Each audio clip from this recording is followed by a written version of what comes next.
भई अब किए कुछ भी ना हो सकेगा, थोड़ी देर कर दी। थोड़े समय पहले कहते तो कुछ किया जा सकता था, शून्य होने लगे। फिर कुछ किया नहीं जा सकता, करने की ज़रूरत भी नहीं, क्योंकि शून्य तो पूर्ण का द्वार है। तुम शून्य होगे तो ही परमात्मा में प्रविष्ट हो सकेगा। तुम अपने से भरे हो, यही तो अड़चन है। पर खाली होने से डर लगता है। तुम्हारा प्रश्न सार्थक है, संगत है। जब तुम शून्यता आएगी तो प्राण कांपते हैं, भय घेर लेता है, क्योंकि शून्यता ऐसी ही लगती है जैसे मृत्यु, मृत्यु से भी ज़्यादा। ज्ञानियों ने उसे भी महामृत्यु कहा है, क्योंकि मृत्यु में तो देह ही मरती है, शून्यता में तो तुम ही मर जाते हो। शून्यता में तो असीमता गल जाती है, कोई कोई मैं भाव नहीं बचता। अब तुम पूछते हो, मैं शून्य होता जा रहा हूँ, क्या करूँ? कुछ करने की ज़रूरत नहीं। आने दो शून्य को, स्वागत करो, सम्मान करो, बंदगार बांधो, उत्सव मनाओ, क्योंकि शून्य सौभाग्य है। और तो कोई सौभाग्य कहाँ है? इस जगत में जो मिट जाते हैं वे ही धन्यभागी हैं, लेकिन मिटने में अड़चन हो आती है। मिटना शब्द ही काटता सा लगता है। मिटने में भी आदमी की चेष्टा करता है कि मैं बच जाऊं। आखिरी क्षण तक तुम किनारे को पकड़े रहोगे और दूसरे किनारे का बुलावा आ गया है। नाव तट पर खड़ी है, पाल खोल दिया, वही तो ध्यान है। पाल खोल देना वही तो समर्पण है। पाल खोल देना वही तो संन्यास है। पाल खोल देना, हवाओं ने पाल को भर दिया है। नौका उस पार जाने को तत्पर खड़ी है, और तुम किनारे को पकड़े हो। और तुम किनारे से जंजीर नहीं छोड़ते हो, और तुम चिल्ला रहे हो कि बचाओ, किनारा छूटा जा रहा है। और अब तक इसी किनारे को छोड़ने के लिए चेष्टा की थी, क्योंकि इस किनारे के सिवाय नरक के और कुछ भी पाया ना था। तुमने होकर पाया क्या? होने से क्या मिला? होने की दौड़ का ही नाम तो संसार है। खूब दौड़कर देख लिए, थक गए जरूर, पहुँचे कहाँ? धूल धवास से भर गए, मंजिल कहाँ? मार्ग बहुत चले लिए, मंजिल का दूर से भी दर्शन तो नहीं किए। अब भी थके नहीं, अब भी शून्य होने से घबराते हो। होने में कुछ नहीं पाया, अब जरा ना होने की हिम्मत कर लो। अब ना होना भी सीख लो, अब ना होने को भी देख लो, क्योंकि जिन्होंने पाया है उन सबने ही कहा है यही हो गए, यही पाया।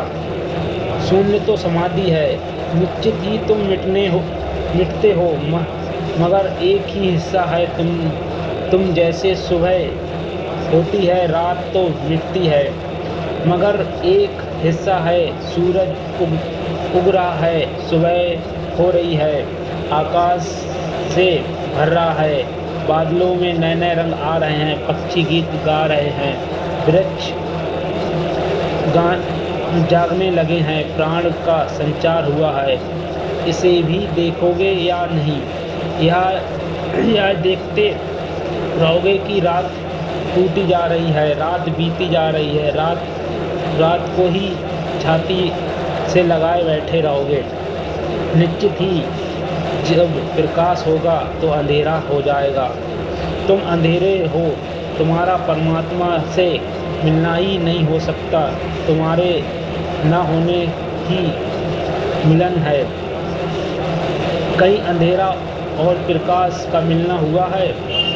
तुमने संतों की वाणी बहुत सुनी है, सभी संत कहते हैं परमात्मा प्रकाश है, लेकिन तुमने कभी यह सोचा कि अगर परमात्मा प्रकाश है तो मैं कौन हूँ? निश्चित ही तुम अंधकार हो, और प्रकाश आएगा तो अंधकार टूटेगा, और अंधकार टूटे यही शुभ है।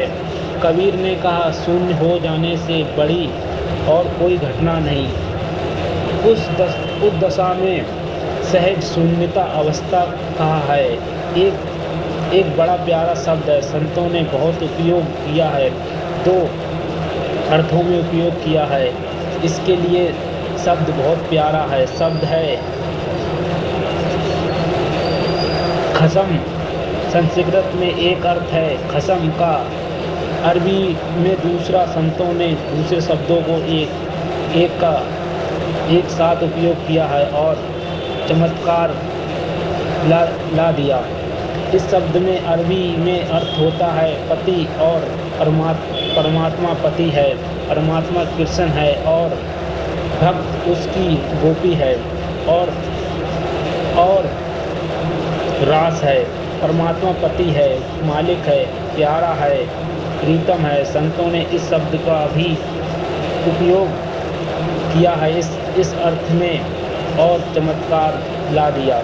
संस्कृत में इसका दूसरा अर्थ है खसम का अर्थ होता है खसम आकाश जैसा, शून्य, ख्यानी आकाश। इसलिए पक्षियों को खग कहते हैं।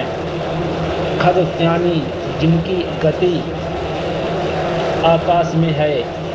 खग यानी आकाश यानी गति, गतिमानी सम, आकाश जैसा शून्य।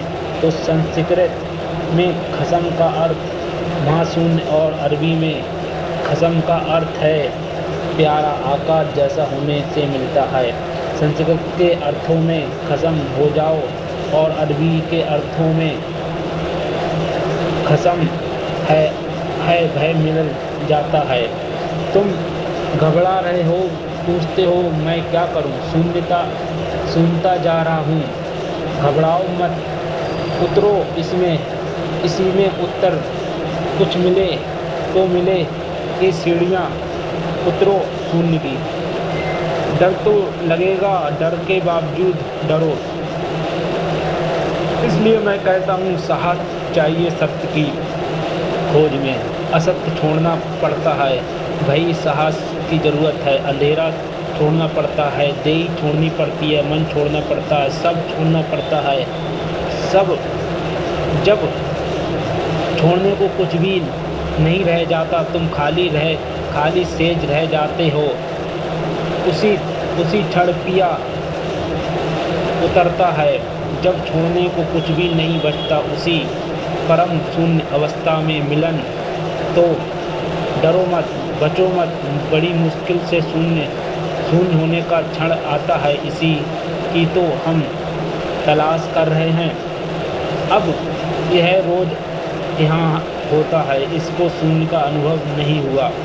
वे पूछते हैं कि कैसे शून्य का अनुभव हो जाए, और जब होने लगता है तो वे ही आकर कहते हैं कि अब हो रहा है, अब रोको, क्योंकि तुम्हें साफ नहीं है कि शून्य का अनुभव महासुख लाएगा। लेकिन महासुख के पहले महापीड़ा से गुजरना जरूरी है। तुम सिर्फ सुखी की बात सुनते हो।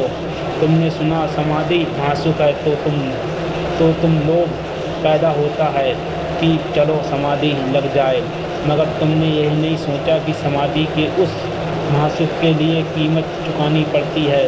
सस्ता नहीं है धर्म, प्राणों से चुकाना पड़ता है। मूल्य के बिना चुकाए कुछ भी नहीं मिल सकता। तो तुमने यह तो सुन लिया कि समाधि में बड़े फूल खिलते हैं, हजार कमल खिलेंगे, बड़ी सुगंध होगी, बड़ा नृत्य होगा, बड़ा उत्सव होगा। तो लोग से भर गए। तुमने यह सोचा ही नहीं कि रास्ते में कांटे भी बहुत गड़ेंगे। यह गुलाब को तोड़ने जाओगे तो यह गुलाब की झाड़ी में 1000 कांटे हैं, और जब कांटे चुभेंगे तुम चिल्लाओगे, मगर जरूरी हिस्सा है यात्रा का। थकोगे, टूटोगे, मिटोगे, कई बार बचोगे, लौट पड़ोगे, मगर जो चल पड़ा इस राह पर भय लौट नहीं पाता। ज़्यादा से ज़्यादा देर अबेर कर सकता है। अब तुम पूछते हो शून्य होता जा रहा हूँ। अब तुम चाहो तो देर अबेर कर सकते हो, मगर ज़ोर से किनारे को पकड़े रहोगे तो देर लग जाएगी। लेकिन अब लौट कर किनारे पर बस ना सकोगे। जो जो होना शुरू होगा